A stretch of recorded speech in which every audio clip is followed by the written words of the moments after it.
Excellencies, distinguished delegates, dear friends, Namaskar. Welcome to the International Conference on Disaster Resilient Infrastructure 2025. This conference is being hosted in Europe for the very first time. I thank my friend President Macron and the government of France for their support. I also extend my wishes for the upcoming United Nations Oceans Conference.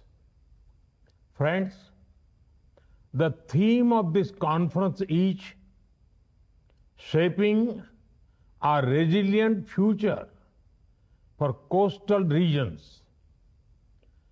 Coastal regions and islands are at great risk due to natural disasters and climate change.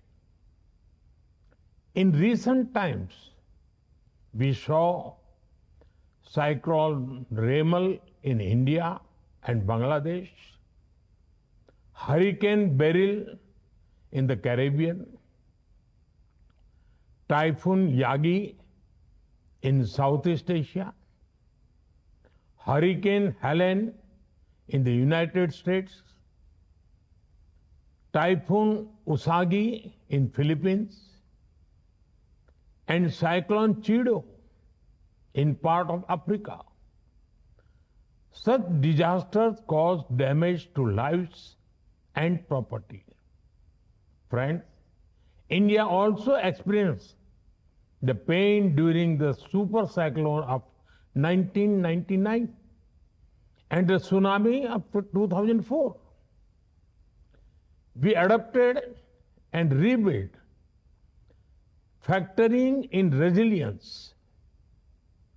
Cyclone shelters were constructed across vulnerable areas.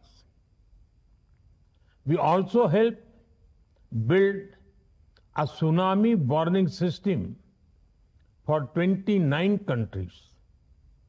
Friends, the Coalition for Disaster Resilient Infrastructure is working with 25 small island developing states.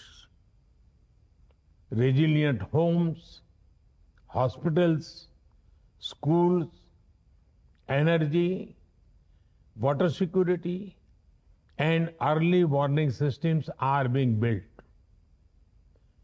Given the theme of this conference, I am glad to see friends from the Pacific, Indian Ocean, and the Caribbean here. Further, I am happy that the African Union has also joined the CDRI. Friends, I would like to draw your attention to some important global priorities. First, courses, modules, and skill development programs on disaster resilience need to become part of higher education. This will build a skilled workforce that can tackle future challenges. Second, many countries face disasters and rebuild with resilience. A global digital repository for the learnings and best practices would be beneficial. Third, disaster resilience requires innovative financing. We must design actionable programs and ensure developing nations have access to finance. Fourth, we consider small island developing states as large ocean countries. Due to their vulnerability, They deserve special attention.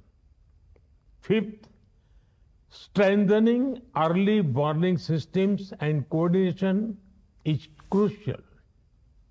This helps timely decisions and effective last mile communication.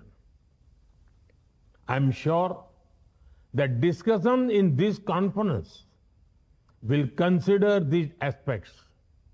Friends, let us build infrastructure that stands firm against time and tide. Let us build a strong and resilient future of the world. Thank you.